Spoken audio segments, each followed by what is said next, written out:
Hey folks, how we doing? So I want to show you a new flipper I made today, and I'm pretty excited about it, and you guys gonna see why, and you guys also see why it's called Trout flipper. Well, I had multiple people on Instagram calling it that it reminds them trout, rainbow trout or brown trout, and you can see why. Those little bullseye targets, inlays. Really like how I nailed it. You know, I started off with just the pivot collar. Brass, yeah, it's brass, and then I had the idea, you know what, I do want to do some kind of hole pattern on it like I did yesterday, just something a little different. And as I was thinking about it, I said, you know, let's try this, because I had the really cool idea. I'm going to share it with you actually. How easy is this? How easy it is to do this? You really wouldn't believe. So I sketched the spacing, how would I like it, drilled the 8-inch holes, and the 8-inch holes are actually just the guide for my counterboard, 5/16 counterboard, 5/16 counterboard. So pretty straightforward for now, right? I did the three, I left the three of them just 1/8 of an inch, 1/8 of an inch, just 1/8 of an inch copper pivot. It is all the way through, that drilled all the way through. You know, just insert small pieces of copper pivot, hammer them out, pin them out really strong. You know, it's never coming out. You know, you just put it on the, I put it on the anvil and just bang the crap out of it, and then just pins it completely, just completely expands inside and fills every single gap, so the connections are seamless. Same with this. Those counterbores, I counterboarded almost all the way through, pretty decent, you know, depth, about 1/8 of an inch, which considering this is 0.15, it's actually pretty deep. So by 1/8 of an inch deep counterboard with that 5/16 counterboard, and after that, this simple trick is priceless. Now I got these are precision bushings from knife kits, brass. They are 5/16 on the insides, 3/16 on 5/16 outside, 3/16 inside. You know, it's bushing, the pivot bushing for, you know, pivot. It's people use it in the folders and such. You can use it as standoff, whichever. So this fits perfectly into my counterboard hole, and now I took, actually, if you can pick it up there, you see a little bit of aluminum. I have aluminum rod that is 3/16 outside and different diameter inside.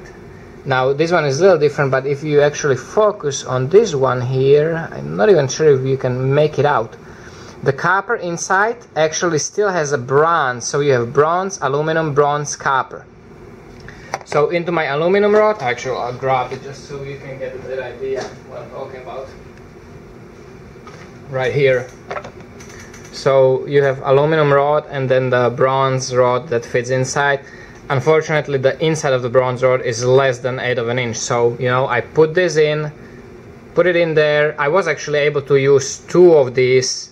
This is like 3/8, something like that. Yeah, about 3/8 of an inch wide. So I was actually able to nest it in. I put it like this, you know, press this inside, put it in that counterboard hole, and actually just cut it off with the bandsaw, and I was able to use one of these for 2 of the holes, you know, with still enough sticking out, so I could just hammer it, pin it out really well.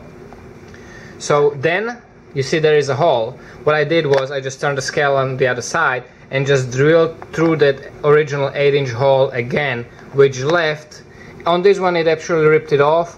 But on this and this, it actually did leave the little tiny collar of that brass, of this brass inside, and I pressed the 8-inch copper in it, pin it out again, you know, surface ground it, and then just kept going with the handle.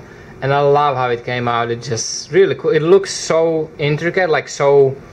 If I was seeing this and didn't know any better, I would think it's really difficult to do, and, you know, kind of requires crazy skills and tools, and not really. I mean, you can literally do this with the just drill press and your grinder. It really is. You just need the correct things, which is, you know, precision. This even doesn't even have to really be precision. You could also actually just use a bunch of different tubing that just fit nicely together, and you just pin them out, hammer them out, and they completely fill up the gaps. If you do it right, or if you get lucky, you know, sometimes you might get like a air bubble, literally. So, but you know, you can always grind it off, and you will get to the level where you have nice and seamless connection. So pretty cool. that was as for a trick, and just to finish the knife. Ooh, ouch! Pressed it wrong. Flies really nice. It has a strong detent, that's why it kind of threw me off in the beginning. Really strong detent, flies out like a rocket when you press it correctly. And I nailed the grind nice on this, so I again left it just really clean satin, just like the one yesterday. You can see in it, you can see it. Just, I think this is when I'm really happy, when I'm really excited, when I nail the grind really perfect. Like everything I can kind of think of about it is nice and even and perfect. And then I put the little switch. I wasn't sure if I'm gonna go for rounded spine or the switch, but once I did this main grind so nice, and I knew that I kind of wanted to keep it satin, I knew that the switch, horizontal switch, would be nicer there. And you see that I went all the way from here all the way to the point. It's narrower here, gets a little wider here and a little thinner here, but when you look from the side, it's just one nice continuous curve, like a nice drop point. And it's perfectly even, you know, both sides.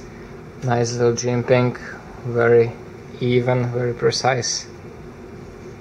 Really happy about this one. Like everything came together just perfect on this. And I love the flow of it. You can see that I changed it just like yesterday. If you notice that I changed this bottom a little bit, and it just makes the knife look, you know, it flows really nice well together. When with the drop point blade, when this comes down and it just kind of keeps going in that handle, really like how it flows. So the little refinement in the design, it's pretty cool about it. So like it, nice lockup, not too late, not too early, just perfect, nice and solid. I like it. Pretty happy, pretty happy. So guys, hope you enjoyed it. Thank you for watching. Thank you for all the support. Take care, stay safe, and remember, don't cut yourself.